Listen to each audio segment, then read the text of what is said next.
প্রিয় দর্শক, জামায়াতে ইসলামী মানেই রাজাকার আর দাড়ি টুপি মানেই জঙ্গি মৌলবাদ, এমন এক বর্ণনা নাটক, সিনেমা থেকে শুরু করে পাঠ্যপুস্তক সবখানে প্রতিষ্ঠিত করবার চেষ্টা চলেছে গেল ১.৫ দশকে। মুসলমানদের জন্য গোটা বাংলাদেশটাই এক নির্যাতিত কারাগারে পরিণত হয়েছিল, আর সেই নির্যাতনের মূল কেন্দ্রবিন্দু ছিল বাংলাদেশ জামায়াতে ইসলামী। বলা চলে নিষিদ্ধ এক সংগঠনের রূপ নিয়েছিল বাংলাদেশ জামায়াতে ইসলামী। আটক, নির্যাতন, জেল, জরিমানার পাশাপাশি বিচারিক হত্যাকাণ্ড চালানো হয়েছে দলটির সর্বোচ্চ নেতাদের উপর। ভারতীয় আগ্রাসনের শিকার এই দলটির প্রথম বলি মাওলানা আবুল কালাম আজাদ ওরফে বাচ্চু মিয়া, আওয়ামী আদালতের ভাষায় যিনি বাচ্চু রাজাকার। মাওলানা আবুল কালাম আজাদ, যাকে এলাকাবাসী বাচ্চু রাজাকার হিসেবেই চিহ্নিত করেন। আবুল কালাম আজাদ ওরফে বাচ্চু রাজাকার। আবুল কালাম আজাদ ওরফে বাচ্চু রাজাকার। এখানে আমরা কোনো নাটক করি নাই, আর নাটক আমরা বুঝিও না। মাওলানা আবুল কালাম আজাদ ওরফে বাচ্চু মিয়া নাকি বাচ্চু রাজাকার, আদালতের রায় শিরোধার্য, তাও আবার যেন তেন নয়। আন্তর্জাতিক আদালত বলেছেন মাওলানা আবুল কালাম আজাদ এলাকায় সবার কাছে বাচ্চু রাজাকার হিসেবেই পরিচিত। আন্তর্জাতিক মানের এরকম আদালতকে অবজ্ঞা করে আদালত অবমাননার ঝুঁকি নিতে চায় না, যে কারণে আমরাও কথিত আন্তর্জাতিক অপরাধ ট্রাইব্যুনালের ঘোষিত বাচ্চু রাজাকারের খোঁজে ফরিদপুরে। এই এলাকাতেই ব্যাপক ধ্বংসযজ্ঞ চালিয়েছে কথিত বাচ্চু রাজাকার। খুন, ধর্ষণ, ভাঙচুর, দখল, সংখ্যালঘু নির্যাতন, এমন কোনো অপরাধ নেই যা তিনি করেননি। আন্তর্জাতিক অপরাধ ট্রাইব্যুনাল দীর্ঘ তদন্ত শেষে বাচ্চু রাজাকারের বিরুদ্ধে গুরুতর যেসব অপরাধের প্রমাণ পেয়েছে তার কিছুটা আলোচনা করলেই টের পাবেন কত বড় মাপের একজন পাকিস্তানি রাজাকার ছিলেন মাওলানা আবুল কালাম আজাদ। সত্য বলছেন, আপনি মনের কথা বলছেন। আবুল কালাম আজাদ ইস্যুতে ট্রাইব্যুনালের রায়ে বলা হয়েছিল, বাচ্চু রাজাকারের বিরুদ্ধে মহান মুক্তিযুদ্ধ চলাকালে মোট ৮টি মানবতা বিরোধী অপরাধের অভিযোগ আনা হয়। তার মধ্যে ৭টিতেই তিনি দোষী সাব্যস্ত হন। ৩টিতে মৃত্যুদণ্ড, ৪টিতে কারাদণ্ড দেওয়ার সুযোগ থাকলেও মৃত্যুদণ্ড দেওয়ার কারণে সেসব অপরাধের বিষয়ে দণ্ডাদেশ দেয়নি ট্রাইব্যুনাল। অপর একটি অভিযোগ প্রসিকিউশন প্রমাণ করতে না পারায় সেটি খারিজ হয়ে যায়। তার বিরুদ্ধে সাক্ষী ২২ জন, এর মধ্যে প্রত্যক্ষদর্শী ১৭ জন। সাক্ষীদের মধ্যে ভিকটিম ও তাদের পরিবারের সদস্যরা ছিলেন বলে দাবি করা হয়। ২০১২ সালের ২৬শে ডিসেম্বর আবুল কালাম আজাদের পক্ষে যুক্তিতর্ক উপস্থাপন শেষ করে আসামিপক্ষ। আসামিপক্ষে যুক্তিতর্ক উপস্থাপন করেন আবুল কালামের পক্ষে ট্রাইব্যুনাল নিযুক্ত আইনজীবী আব্দুস শুকুর খান। এরপর আইনি পয়েন্টে যুক্তি উপস্থাপন করেন রাষ্ট্রপক্ষের প্রসিকিউটর সৈয়দ হায়দার আলী। তিনি আসামিপক্ষের যুক্তি খণ্ডন করে সমাপনী বক্তব্য দেন। এই সময়ের মধ্যে যদি আসামি মাওলানা আবুল কালাম আজাদ ওরফে বাচ্চুর পক্ষে সাফাই সাক্ষী না দেওয়া হয়, তাহলে সাফাই সাক্ষী দেওয়ার সময় থাকবে না। প্রথম ট্রাইব্যুনাল গঠনের ১ বছরের মাথায় অর্থাৎ ২০১২ সালের ২২শে মার্চ মুক্তিযুদ্ধকালে মানবতা বিরোধী অপরাধের বিচারের লক্ষ্যে গঠিত হয় আন্তর্জাতিক অপরাধ ট্রাইব্যুনাল ২। আবুল কালাম আজাদ ওরফে বাচ্চু রাজাকারের মামলাটি দিয়েই শুরু হয় ট্রাইব্যুনালের কার্যক্রম। একই বছরের ২৫শে মার্চ ট্রাইব্যুনাল রাষ্ট্রপক্ষকে আসামির বিরুদ্ধে তদন্তের অগ্রগতি প্রতিবেদন দেওয়ার নির্দেশ দেয়। আদেশ অনুযায়ী তার বিরুদ্ধে ওই বছরের ২ এপ্রিল তদন্তের অগ্রগতি প্রতিবেদন দাখিল করে প্রসিকিউশন। একই সঙ্গে তার বিরুদ্ধে গ্রেপ্তারি পরোয়ানা জারির আবেদনও করে রাষ্ট্রপক্ষ। উল্লেখ্য, ২০১২ সালের ১০ এপ্রিল বাচ্চু রাজাকারের বিরুদ্ধে তদন্ত শুরু হয়। রাষ্ট্রপক্ষের আবেদনের শুনানি শেষে ৩ এপ্রিল তাকে গ্রেপ্তার করে ২৪ ঘণ্টার মধ্যে আদালতে হাজির করার নির্দেশ দেয় ট্রাইব্যুনাল। তার আগেই তিনি গা ঢাকা দেন। ফলে ওই দিন পুলিশ তার রাজধানীর উত্তরার বাড়িতে অভিযান চালিয়ে তাকে গ্রেপ্তারে ব্যর্থ হয়। ২০১২ সালের ২৬শে জুলাই আবুল কালাম আজাদের বিরুদ্ধে তদন্ত শেষ করে প্রসিকিউশনের কাছে প্রতিবেদন জমা দেয় তদন্ত সংস্থা। ৯ সেপ্টেম্বর আবুল কালাম আজাদের বিরুদ্ধে এই আনুষ্ঠানিক অভিযোগ আমলে নেয় ট্রাইব্যুনাল। অভিযোগে তার বিরুদ্ধে হত্যা, গণহত্যা, ধর্ষণ, দেশান্তরিত ও ধর্মান্তরিতকরণ সহ মানবতা বিরোধী অপরাধের ১০টি ঘটনায় ২২টি অভিযোগের ভিত্তিতে মোট ৪৪৮ পৃষ্ঠার অভিযোগ দাখিল করা হয়। ২৩শে সেপ্টেম্বর পত্রিকায় বিজ্ঞপ্তি দেওয়ার মাধ্যমে বাচ্চু রাজাকারের বিরুদ্ধে হুরিয়া জারি করে ট্রাইব্যুনাল। আর ২০১২ সালের ৭ই অক্টোবর ট্রাইব্যুনাল আবুল কালাম আজাদের অনুপস্থিতিতে বিচার শুরুর আদেশ দিয়ে তার পক্ষে আইনি লড়াই করতে সরকারের খরচে মোহাম্মদ আব্দুস শুকুর খানকে আইনজীবী হিসেবে নিয়োগ দেয়। ৪ নভেম্বর তার বিরুদ্ধে ৮টি অভিযোগের ২২টি ঘটনার ভিত্তিতে অভিযোগ গঠন করে ট্রাইব্যুনাল। পরে হত্যা করেছিল সেই তুষ্ট কুমার, তুষ্ট মাস্টার আজকে মাননীয় ট্রাইব্যুনালে সাক্ষী দিয়ে বলেছে তাকে গুলি করে হত্যা করে। প্রিয় দর্শক, কথায় আছে পাপ তার বাপকেও ছাড়ে না, অতএব কর্মের ফল তো ভোগ করতেই হবে। কিন্তু প্রশ্ন হলো, যেই পাপীর পাপে পুরো পরিবারকে পাপিষ্ঠ বানিয়ে শাস্তি দেওয়া হয়েছে, সেই পাপী কি আসলেই পাপ করেছেন? চলুন দেখে আসা যাক।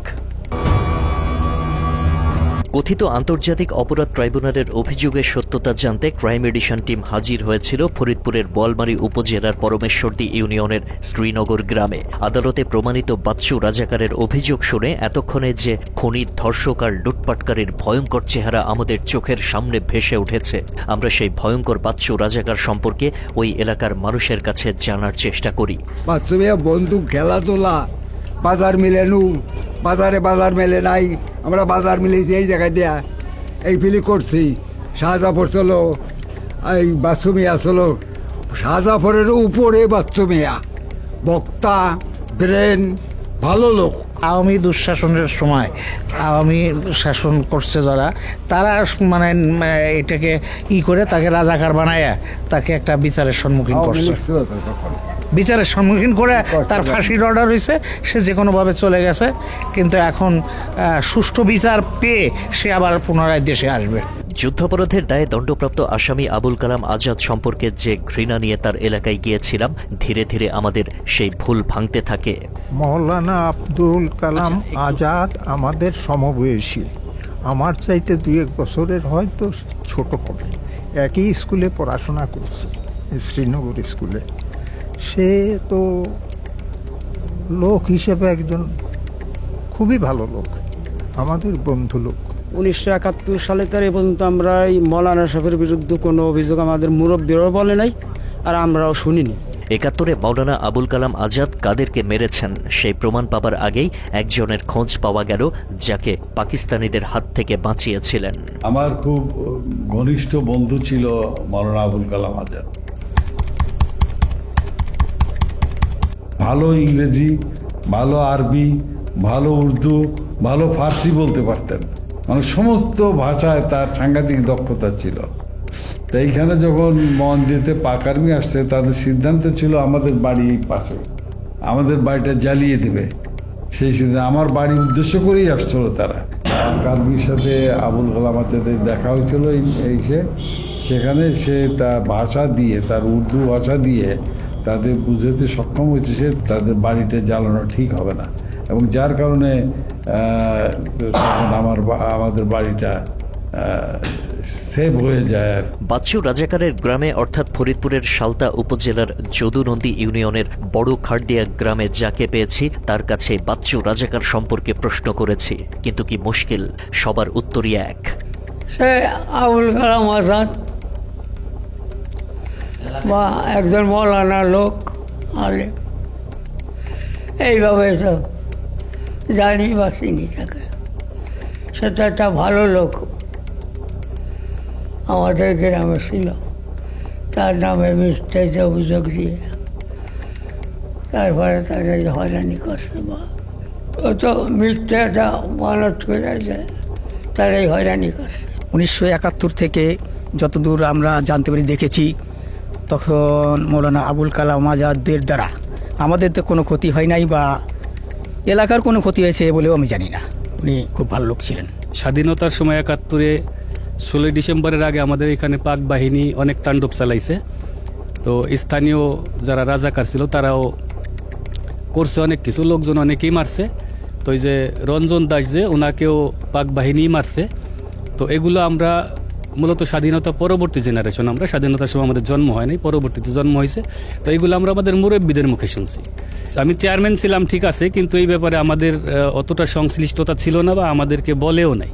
তো এখানে আমরা স্থানীয়ভাবে যতটুকু জানছি যে যারা সাক্ষী দিছে, সাক্ষী যাদের মানা হয়েছে, সাক্ষ্য যারা আদালতে দিছে, এদের অনেকটা বাধ্য করেই নেওয়া হয়েছে সাক্ষী, বিভিন্ন ধরনের প্রেশার ক্রিয়েট করে এনাদেরকে সাক্ষ্য দেওয়ানো হয়েছে। আমার মনে হয় যে মৌলানা আবুল কালাম আজাদকে যে রাজাকার উপাধি দেওয়া হয়েছে, এটা সম্পূর্ণই মিথ্যা কথা। সাধারণ মানুষ কথিত আন্তর্জাতিক অপরাধ ট্রাইব্যুনালের সেই অভিযোগ সম্পর্কে না জানলেও এলাকার মুক্তিযোদ্ধারা নিশ্চয়ই জানার কথা বাচ্চু রাজাকার সম্পর্কে, কিন্তু মুক্তিযোদ্ধাদের মুখেও সেই একই সুর। আমার গ্রাম পড়াইছে, পাক সেনা আইসে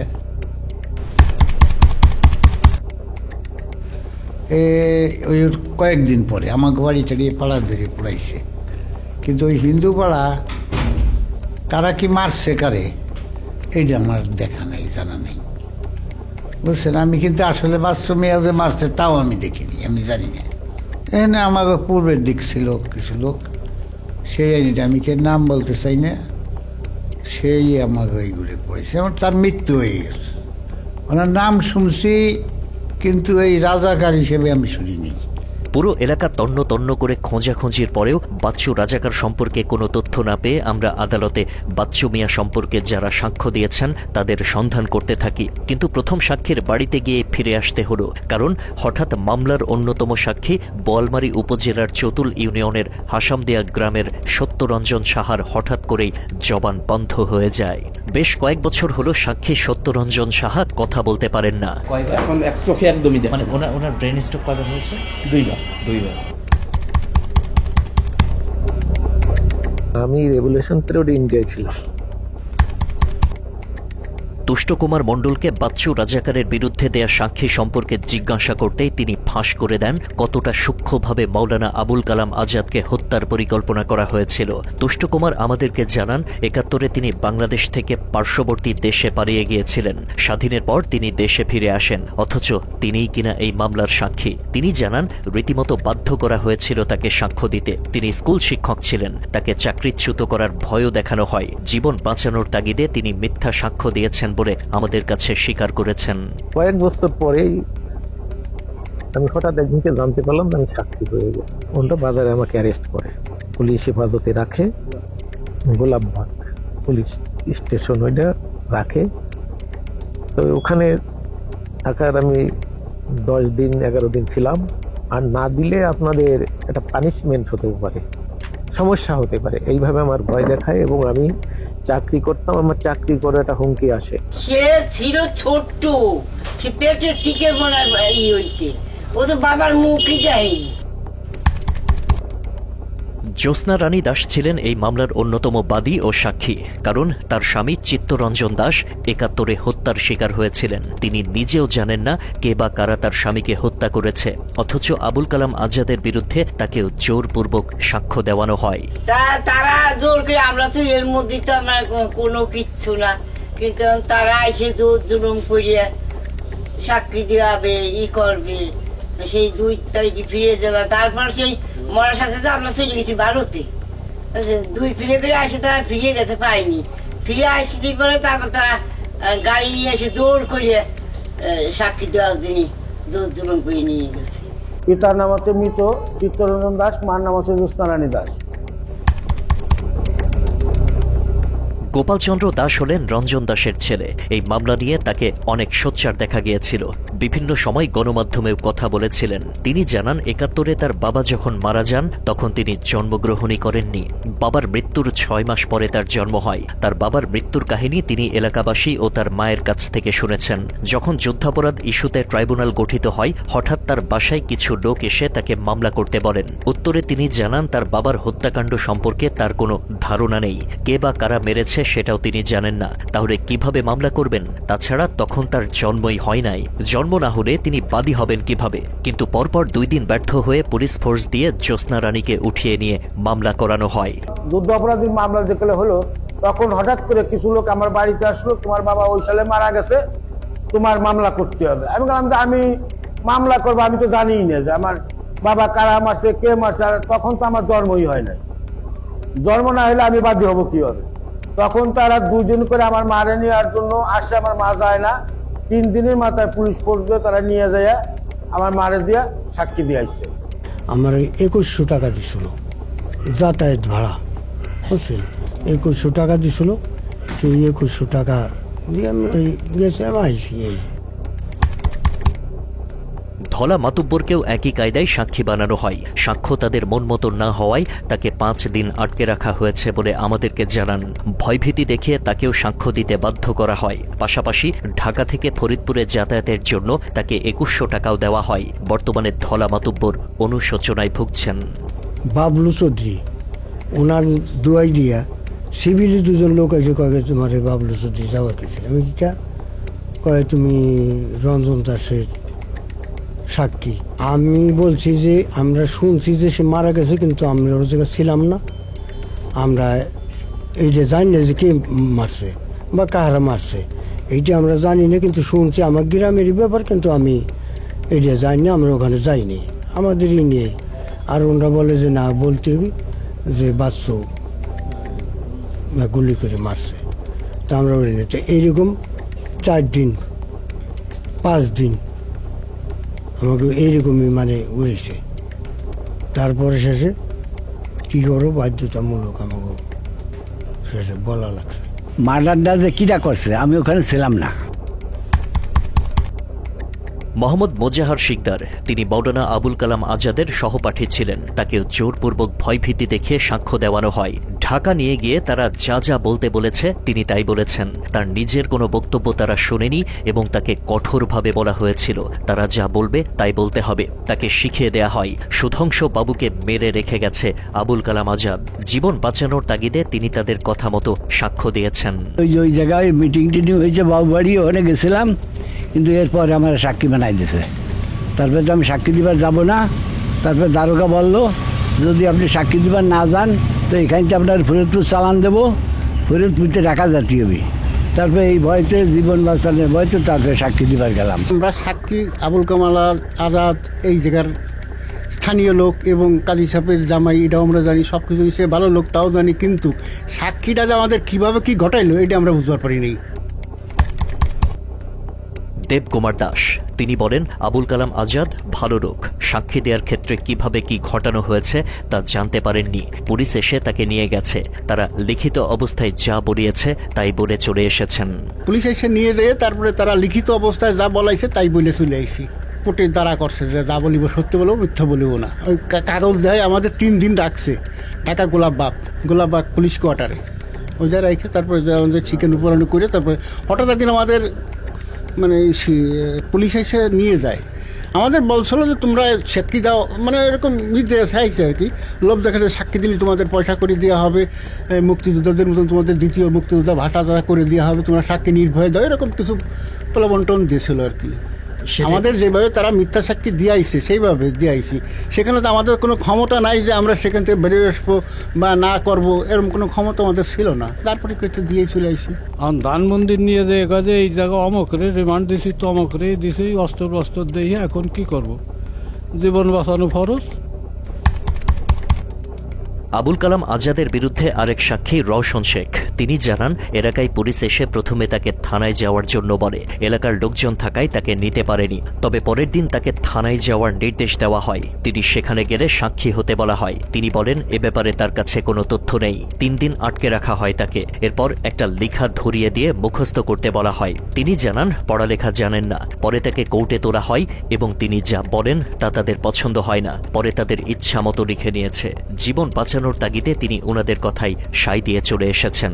আমাকে নিয়ে এসে পরের দিন কোর্টে আনলে আমরা যদি একটা কই, তারা 5টা কয় যে ওইটাও হবি না, এই বেলি হবি। এখন তাকে মন মতো এরকম লিখে টিকে নিচে করছে। আমরা কি করবো, আমাকে জীবন বাঁচানোর ভয়তে আমরা যেটা জানি তাও কইলি সেটা হয় না যে আমরা এ সম্পর্কে জানি না। সে খুব ভালো লোক, আমরা জানি কি রাজাকার ছিল, কিডা কি পড়াইছে। আবুল কালাম আজাদ আমরা জানি, এ জায়গা বাচ্চু মিয়া কইছে দেশে বাড়ি, আমরা সেইটাই জানি, কিন্তু উনি লোক ভালো এটাও আমরা জানি। আমাকে তখন ধরেন আমাকে যতই আমাকে আসুক, কিন্তু আমাকে তো ছাড়ে না, আমাকে তো জোর জুলুম বাইফুস করে। আমরা সে কি করবো, আমাকে জীবনে থানায় যায়নি, আর আমাকে নিয়ে গেছে ঢাকা হাইকোর্টে। সে জায়গা তো এক দলীয় লোকই, তারা যেটা কবি সেইটাই শুনতে হবে। পুলিশ আমাকে এখান থেকে এইখানে বসেই আমাকে বলতেছে যে আপনি সাক্ষী দেওয়ার যাইতে হবে। আমি বললাম যে আমি কিসের সাক্ষী, আমি চলে গেছি ইন্ডিয়ায়। অসিত বরণ সাহার সাথেও সাক্ষ্য দেয়া নিয়ে একই ধরনের ঘটনা ঘটেছে। তিনি জানান পুলিশ তার বাড়িতে এসে তাকে সাক্ষী দিতে যাওয়ার কথা বললে তিনি বলেন তৎকালীন সময়ে তিনি ভারতে ছিলেন, তিনি যাবেন না, কারণ এটা সম্পর্কে তার কাছে কোনো তথ্য নেই। পরে তাকে হাতকড়ার ভয় দেখিয়ে নিয়ে যাওয়া হয়। এরপর 3 দিন আটকেও রাখা হয়। আটক অবস্থায় তার সাথে উকিলরা এসে আবুল কালাম আজাদের ব্যাপারে জিজ্ঞাসা করলে না সূচক জবাব দেন, কিন্তু যখন দেখলেন তাকে ছাড়া হচ্ছে না তখন তাদেরকে তিনি বলেন আপনারা যা বলতে বলেন আমি তাই বলবো। এরপর 4র্থ দিনের মাথায় তিনি সাক্ষ্য দিয়ে আসেন। তা কয় যে না আপনার সাক্ষী দেওয়ার যাইতে হবে, আর নালি পরে পকেটের তো বাইর করে হ্যান্ডকাপ আমাকে দেখায় যে এই হ্যান্ডকাপে আপনার যাইতে হবে। তখন আমি লজ্জায় ভয়ে আমি গেছি। আমি ঢাকা যাব না, না আপনি যদি না যান তাহলে আপনাকে হ্যান্ডকাপ দিয়ে নিয়ে যাবো। নেপাল চন্দ্র পাঠক একজন বীর মুক্তিযোদ্ধা। মুক্তিযুদ্ধের শুরুতে তিনি ভারতে চলে যান। সেখান থেকে ফিরে ৯ নম্বর সেক্টরের অধীনে মুক্তিযুদ্ধে অংশ নেন। এছাড়া ফরিদপুর এলাকাতে তিনি যুদ্ধের সময় ছিলেনই না, অন্য এলাকায় যুদ্ধে অংশ নিয়েছিলেন। তিনি জানান, একদিন হঠাৎ করে তার বাড়িতে পুলিশ এসে তাকে ফরিদপুর যেতে বলে। তিনি প্রথমে যেতে না চাইলে বাধ্য হয়ে যেতে হয়। প্রথমে পুলিশ লাইনে নেওয়া হয় তাকে। সেখানে সাদা পোশাকধারী লোকজন তাকে নানান ভয়ভীতি দেখায়, এমনকি আজীবন জেলের ভাত খেতে হবে বলেও হুমকি দেয়। তাকেও ৩ দিন আটকে রাখা হয়। চতুর্থ দিন তিনি তাদের শেখানো কথা মতো সাক্ষ্য দেন। যুদ্ধ শুরু হওয়ার পর যখন শুনলাম যে চিটাগাং সেনাবাহিনী, পাকিস্তানি সেনাবাহিনী আসছে, এই সময় আমি চলে যাই।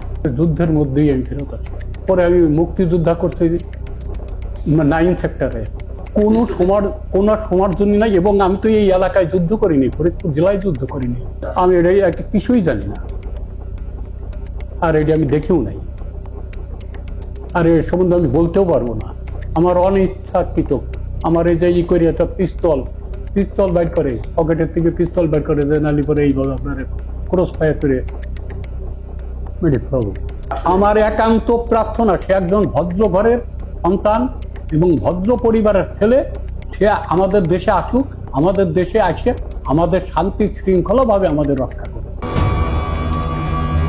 প্রিয় দর্শক, এভাবেই চলেছে হাসিনার কথিত আন্তর্জাতিক আদালত। নিজেদের সাজানো বিচার, তদন্ত আর রায়ের মাধ্যমে ফাঁসির আদেশ দেয়া হয়েছিল মাওলানা আবুল কালাম আজাদকে। কিন্তু কথায় আছে, রাখে আল্লাহ মারে কে। আবুল কালাম আজাদকে আল্লাহ বাঁচিয়ে রেখেছেন, কিন্তু জালিমের জুলুম কেড়ে নিয়েছে তার এক সন্তানের জীবন। আবুল কালাম আজাদের বিরুদ্ধে গ্রেপ্তারি পরোয়ানা জারির আগে থেকে তিনি গা ঢাকা দেন। তাকে খুঁজে বের করার দায়িত্বে ছিলেন গুম খুনের মাস্টারমাইন্ড লেফটেন্যান্ট কর্নেল জিয়া ওরফে মেজর জিয়াউল আহসান এবং মেজর জোহা। বর্তমানে জিয়াউল কাস্টডিতে রয়েছেন। আমরা মেজর জোহার অবস্থান শনাক্ত করতে পারিনি। সে সময় এই 2 অফিসারের ক্রোধের আগুন থেকে রেহাই পায়নি আবুল কালাম আজাদের পরিবারের সদস্যরাও। নানাভাবে তাদের উপরে চালানো হয়েছে নির্যাতন। এতদিন আবুল কালাম আজাদ নিজেকে আড়ালে রাখলেও এবার প্রকাশ্যে এসে বললেন তিনি নির্দোষ। জানালেন তার পরিবারের উপরে কি ধরনের অত্যাচার চালানো হয়েছে। আমার বিরুদ্ধে একটি মিথ্যা মামলা দেওয়া হয়েছে এবং সেখানে যে রায় দেওয়া হয়েছে বিচারে, তার শুরু থেকে শেষ পর্যন্ত গোটাটাই মিথ্যা উদ্দেশ্য প্রণোদিত। আল্লাহ জানেন কি উদ্দেশ্যে তারা এটি করেছেন। এবং আমি চলে আসার পরে আমার ছেলেদেরকেও র্যাব ধরে নিয়ে যায়, র্যাব তাদেরকে অত্যাচার করে, ব্রুটালি টর্চার করে। মাওলানা আবুল কালাম আজাদের পরিবারের লোকদের ওপরে নির্যাতনের প্রত্যক্ষ সাক্ষী তার মেয়ে সামারিয়া জান্নাতি। তার বাবার অনুপস্থিতিতে তাদের সাথে যা যা ঘটেছে তা শুনলে যে কারো গা শিউরে উঠবে। আমার ভাইদেরকে রাতের অন্ধকারে সাদা পোশাকধারী কিছু মানুষ এসে নিয়ে যায়। তারা কোন ব্রাঞ্চের ছিল আমরা সেটা জানতাম না। তারপরে আমার ভাইদেরকে অমানবিক টর্চার করা হয়। অমানবিক টর্চারের মধ্যে তারা ইলেকট্রিক শক দেয়, তারা বেল্ট দিয়ে শরীরে তাপ দেয় এবং কালো কাপড় দিয়ে তাদের চোখ এবং তাদের মুখ বেঁধে রাখে। খাবার দেওয়ার সময় পোকা জাতীয় পচা খাবার এগুলি খাওয়াতো এবং তাদেরকে উপুর করে শুইয়ে 2 হাত পিছনে নিয়ে তাদের গায়ের উপরে বুট দিয়ে তারা পাড়াতো। এভাবে করে আমার মেজ ভাইয়ের হাড়ও ভেঙে যায়। আমার বড় ভাই দুনিয়া ছেড়ে চলে যায় কারণ তার হার্টের আর্টারির ক্ষতি হয়েছিল। আবুল কালাম আজাদ বলেন 14 বছরেরও বেশি সময় তিনি ঘর ছাড়া, পরিবার ছাড়া, একাকী নিঃসঙ্গ জীবন তাকে বেছে নিতে হয়েছে। বাইরে থাকা অবস্থাতেও তার সাথে নানান অবিচারের কথা তুলে ধরলেন বিশিষ্ট এই আলেম। সমস্ত ইমিগ্রেশনে আমার বিরুদ্ধে নিষেধাজ্ঞা জারি করা হয়েছিল, তো শেষ পর্যন্ত তাই হয়েছে। মামলাতে যাদেরকে ফাঁসি দেওয়া হয়েছে, খুবই অন্যায়ভাবে জুলুম করা হয়েছে তাদের প্রতি। এই জন্য আমি আমার পরিবার পরিজন ছেড়ে এই 14 বছরেরও বেশি বিদেশে অবস্থান করতে বাধ্য হয়েছে। আমার পরিবারের লোকেরা বড় সাফার করছে, পরিবারের লোকেরা বড় প্রতিকূল অবস্থার ভিতরে জীবনযাপন করছে। তাদেরকে আল্লাহ ছাড়া দেখার মতো আর কেউ নেই। আমি আমার স্ত্রী আছে, আমার মেয়ে আছে দেশে, এবং আমার ছেলে মেয়েরা আছে, তারা সকলেই সাফারার। শুরুতে আইনজীবীদের সাথে কথা বলেছিলেন মাওলানা আবুল কালাম আজাদ, কিন্তু তাকে বলা হয় এই রায় তৈরি হয়ে আছে, দেশের বাইরে থেকে এর রায় আসবে, আপনি এদের সাথে পারবেন না। তো আমি এই মিথ্যা মামলায় কি করব সে ব্যাপারে পরামর্শ নিয়েছিলাম আইনজীবীদের কাছ থেকে, এবং দেশের বোদ্ধাজনদের কাছ থেকে। তারা আমাকে পরামর্শ দিয়েছেন যে এখানে কোনো সুবিচার পাওয়া যাবে না, এই রায় বাইরের থেকে আসবে, আর রায় তাদের তৈরি হয়ে আছে, আপনি এই কেস ফাইট করতে পারবেন না। তখন আমি বাইরে চলে যাই, দেশের বাইরে হিজরত করে চলে যাই, এবং হিজরত করে যাওয়ার জন্য আমাকে অনেক বেগ পেতে হয়েছে। মাওলানা আবুল কালাম আজাদের এখন একটাই চাওয়া, অন্তর্বর্তী সরকার এসব মামলা মোকদ্দমা থেকে তাকে অব্যাহতি দেওয়ার চেষ্টা করবে, তার প্রতি সুবিচার করবে। তো আমি চাচ্ছি যে আমার এই মামলা মোকদ্দমা থেকে আমাকে অব্যাহতি দেওয়ার ব্যবস্থা করবে বর্তমান সরকার, এবং আমার প্রতি সুবিচার করবে, তারা এই আশাবাদ ব্যক্ত করছে। যারা মিথ্যা সাক্ষ্য দিয়েছেন তাদের প্রতি যেন কোনো অবিচার না হয় এবং সমাজের লোকজন যেন তাদের খেয়াল রাখে, সেই বার্তাও দিয়েছেন মাওলানা আবুল কালাম আজাদ। আমার বিরুদ্ধে যারা সাক্ষী দিয়েছিল তারা সকলেই বলছে যে আমরা আপনার বিরুদ্ধে সাক্ষী দিতে চাইনি, আমাদেরকে শেখানো হয়েছে মিথ্যা কথা, এবং পুলিশ দিয়ে ধরে নিয়ে গিয়ে আমাদেরকে আটকে রাখা হয়েছে। তো আমি আশা করব যে তাদের প্রতি কোনো অবিচার না হয়, প্রতিবেশী সমাজের লোকেরা যেন তাদের প্রতি খেয়াল রাখে। যারা মনে করেন যে এখানে আগের ট্রাইব্যুনালে, যেহেতু আগের ট্রাইব্যুনালের ব্যাপারে অজস্র বিতর্ক ছিল, এখানে অনেক অনিয়ম হয়েছে, আইন বহির্ভূত কাজ হয়েছে, এই সব ব্যাপারে যারা ভিকটিম হয়েছেন, এই অবিচারের ভিকটিম যারা হয়েছেন, সেই সমস্ত ভিকটিমরা চাইলে এই ব্যাপারে যথাযথ আইনগত ব্যবস্থা নিতে পারেন। এটা তাদের সিদ্ধান্তের উপরে নির্ভর করবে। তারা যারা জীবিত আছেন, বাইরে আছেন, তারা যদি চান গভর্নমেন্টের কাছে এই বিষয়গুলো পুনরায় তদন্তের ব্যাপারে আবেদন করতে পারেন, কমিশন গঠন হতে পারে, অথবা যাদের মামলা যারা এখনও এক্সিকিউটেড হননি তারা এখানে পুনর্বিচার চাইতে পারেন। এইসব বিষয়ই নির্ভর করছে ভিকটিম যিনি আছেন তিনি কিভাবে এটাকে চান। প্রিয় দর্শক, জীবনের উপর দিয়ে বয়ে যাওয়া কঠিন এক ঝড় লন্ডভন্ড করে দিয়েছে মাওলানা আবুল কালাম আজাদের জীবন। যা হারিয়েছে তা আর ফিরে পাবার সুযোগ নেই। তবে রাষ্ট্রের কাছে তার দাবি প্রাপ্য সম্মানটুকু দিয়ে যেন তাকে দ্রুত দেশে ফিরিয়ে নেওয়া হয়। জীবনের শেষ দিনগুলোর মতো শেষ নিঃশ্বাসটাও ফেলতে চান প্রিয় মাতৃভূমির বুকে। প্রিয় দর্শক, বাংলা এডিশনের ফেসবুক এবং ইউটিউব চ্যানেল সাবস্ক্রাইব করে পাশে থাকুন। আমাদেরকে ইমেল করুন crime@banglaedition.com এই ঠিকানায়। ক্রাইম এডিশন তুলে ধরবে আপনার কথা আপনার মতো করেই। আল্লাহ হাফেজ।